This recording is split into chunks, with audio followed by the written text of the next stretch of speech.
जय हिंद, जय भारत। देशवासियों, कल भारतीय राजनीति के एक दरिंदे को गिरफ्तार कर लिया गया। केजरीवाल को राजनीतिक दरिंदा मैं इसलिए कहता हूं कि केजरीवाल का इतिहास क्या है। ये ईसाई मशीनरियों का एजेंट था और पॉप के साथ काम किया करता था। भारत की राजनीति में सेंध मारने के लिए अन्ना हजारे के आंदोलन से एक योजनाबद्ध तरीके से भारतीय राजनीति को दीमक की तरह चाटने के लिए इसने संगठन का प्रयास किया और उस आंदोलन में से पैदा हुआ। बात क्या करता था? ईमानदारी की, जो खुद ईमानदार आज तक नहीं है। बात करता था न्याय की और पूरे भारत के राजनेताओं को, सभी राजनीतिक दलों को चोर कहता था, बेईमान कहता था। उनके लिए आरोप लगते ही त्याग पत्र दे देना चाहिए जैसी बातें करता था और इसके मंत्री जेलों में पहुंच गए, परंतु इसको शर्म नहीं आई। आज ये बातें करता है, इसके नेता बातें करते हैं। मुझे आश्चर्य दिल्ली की जनता और पंजाब की जनता पर होता है कि क्या सोचकर इस व्यक्ति को वोट देते हैं। अपनी बुद्धि का इतना तो उपयोग कर ही सकते हैं। इसके नेता बार बार कहते हैं कि नरेंद्र मोदी इनसे डरता है। अबे बेवकूफों, नरेंद्र मोदी उन आतंकवादियों से नहीं डरता, पाकिस्तान से नहीं डरता। विश्व की सबसे बड़ी ताकत बनकर खड़ा है। इस चूहे से डरेगा? इस चूहे से भय लगेगा जिसकी हैसियत दिल्ली के लोकसभा चुनाव में 7 सीटों की टोटल, कुल 7, पंजाब की मिलाकर 30-35। वह नरेंद्र मोदी ममता बनर्जी के ऊपर केस कराकर उसको ईडी से गिरफ्तार नहीं करवाता है, कांग्रेस के मुख्यमंत्रियों को गिरफ्तार नहीं करवाता है, सोनिया गांधी को गिरफ्तार नहीं करवाता है, दूसरे मुख्यमंत्रियों को गिरफ्तार नहीं करवाता है, परंतु केजरीवाल को गिरफ्तार करवाता है, केजरीवाल के लोगों को गिरफ्तार कराता है।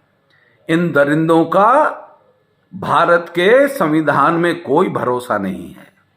ये चोर बनकर, डकैत बनकर राजनीति में प्रवेश करके बैठे थे, केवल पैसा हड़पना और विदेशों में बैठे अपने खालिस्तानी आकाओं तक पहुंचाने का काम करने का काम आम आदमी पार्टी अरविंद केजरीवाल के नेतृत्व में कर रही है।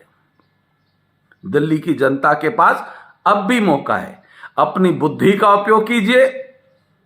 इतने पढ़े लिखे व्यक्ति को और इसकी पूरी टीम के लोगों को आज तक जमानत नहीं मिली, कोर्ट में ये कोई सबूत पेश नहीं कर पाए। अगर ये ईमानदार होते तो इनके मंत्री जेलों में क्यों पड़े होते? अगर ये ईमानदार होते, अपने आप को इनकम टैक्स कमिश्नर जैसा अधिकारी कहने वाला व्यक्ति, उसकी बीवी इतनी पढ़ी लिखी, और मैं उस इंसान को सबसे कायर इंसान मानता हूं जो बीवी को ढाल बनाकर सामने खड़ी करते हैं। लालू प्रसाद यादव ने अपनी बीवी को आगे किया और देखिए कि आज यह इंसान अपनी पत्नी को आगे कर रहा है, जिसको भारतीय राजनीति में कोई मच्छर भी नहीं जानता। वह सुनीता केजरीवाल आज आकर बयान देती है और अपना वीडियो जारी करके संदेश देती है, यह भी अपनी बीवी को ढाल बना रहा है। कमजोर इंसान है। मुझे तो कहीं ना कहीं शंका होती है, मुझे ऐसी शंका है व्यक्तिगत, कि केजरीवाल कभी न कभी किसी न किसी दिन सुसाइड करेगा। इसकी हरकतें इस प्रकार की हैं, इसकी मानसिकता, इसकी विचारधारा जो है वो भारत विरोधी है। दिल्ली के अंदर देखिए किनके साथ खड़ा था? जो खालिस्तानी समर्थक थे, उनके साथ खड़ा था। जो दिल्ली में हिंदुओं के साथ अत्याचार कर रहे थे, पत्थरबाजी कर रहे थे, उन्हें मारने का काम कर रहे थे। अगर कोई हिंदू मारा जाता था तो उसे कोई धनराशि नहीं मिलती थी, परंतु कोई अल्पसंख्यक मारा गया तो करोड़ों रुपए के चेक पहुंचाने का काम यह करता था और खुली सभा में अंदर कहता था वक्फ बोर्ड के लिए दिल्ली की सरकार के खजाने खुले हैं। दिल्ली के लोगों, पंजाब के लोगों, गुजरात वालों ने तो उसको ठीक कर दिया, मध्य प्रदेश में तो एंट्री ही नहीं मिली। और अली बाबा 40 चोर बनकर जिनको गालियां देता था, उनके साथ गठबंधन करके चुनाव लड़ रहा है केवल सत्ता में आने के लिए। और ये बार बार नरेंद्र मोदी नाम का गुरु मंत्र का जाप क्यों करते हैं? हर पापी एक पुण्यात्मा का मंत्र जाप करता है और ये नरेंद्र मोदी नाम का पवित्र मंत्र जप जप के अपने पाप धोने के लिए इस प्रकार का नाम लेते हैं।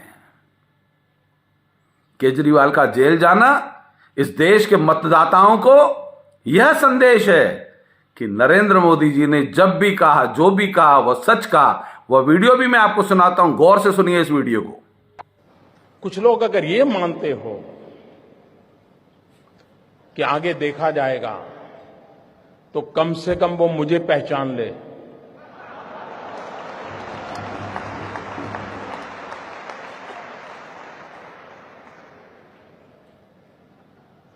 देश आजाद हुआ तब से अब तक का आपका कच्चा चिट्ठा मैं खोल दूंगा।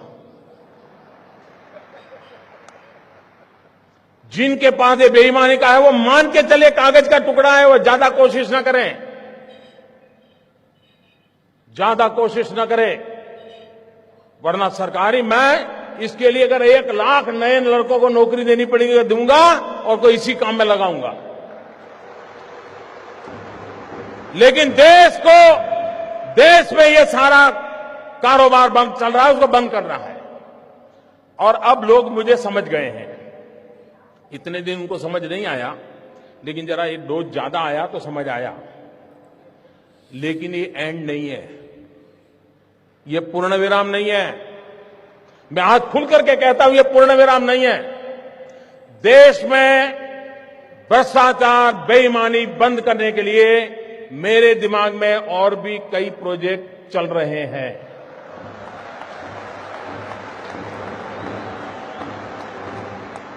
ये आने वाले हैं।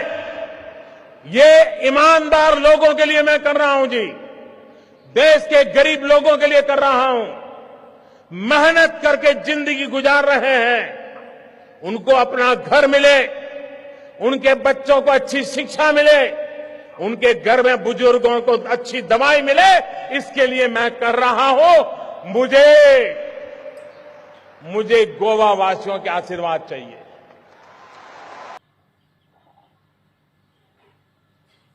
प्रधानमंत्री नरेंद्र मोदी जी का यह वीडियो गोवा का है और केजरीवाल ने जो भ्रष्टाचार के पैसे इकट्ठे किए थे वो गोवा चुनाव में उपयोग किए, वह इस अपराध में लिप्त हैं। और गोवा से ही भारत के प्रधानमंत्री ने कहा और स्पष्ट चेतावनी पूरे भारत के राजनेताओं को दे रखी है कि अपराध नहीं करने दूंगा। अगर भ्रष्टाचार का पैसा आपने खाया है तो एक एक पैसा करके निकालूंगा। और प्रधानमंत्री जी कर क्या रहे? आज गरीबों को जो आवास मिल रहे हैं उसी पैसे से मिल रहे हैं। जो भ्रष्टाचार के आपने देखा था झारखंड में, मुख्यमंत्री के करीबों के पास कमरों में पैसे निकले थे, कमरे भर भर के पैसे निकले थे। आज जब इन अलीबाबा 40 चोरों, उसमें सपा भी है, उसमें बसपा भी है, उसमें कांग्रेस भी है, इन सभी चोरों को आज भय इस चीज का लगता है कि कहीं हम न जेल चले जाए। केजरीवाल के लोग कह रहे, केजरीवाल से भारत के प्रधानमंत्री को डर लगता है। केजरीवाल की औकात ममता बनर्जी से ज्यादा है, नीतीश कुमार से ज्यादा है, अखिलेश यादव से ज्यादा है। 2 राज्यों में, केवल पूंछ बराबर के राज्यों में टिका हुआ व्यक्ति अपनी तुलना भारत के प्रधानमंत्री से करता है। यह केवल ढकोसलेबाज कालनेमी है, ये धोखेबाज हैं, ये चोरों का राजनीतिक दल है, भ्रष्टाचारियों का राजनीतिक दल है। केवल भारत में सत्ता हासिल करना, लोगों की भावनाओं का दुरुपयोग करना, उन्हें ललचाना और लालच करके इनके वोट हासिल करने के बाद उसी जनता का शोषण करना, यह इनका मुख्य उद्देश्य है।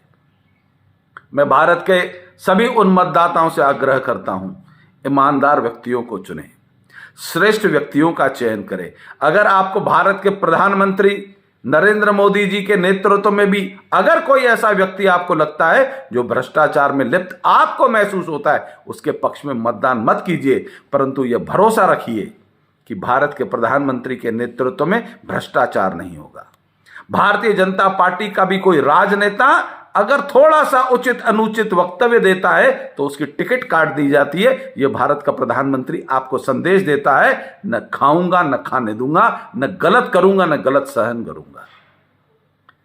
पुनः आप सभी लोगों से, देशवासियों से लोकतंत्र के इस महोत्सव में मतदान देने की अपील करता हूं।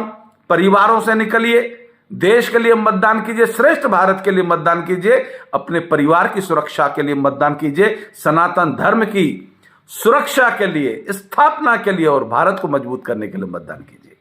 जय हिंद, जय भारत।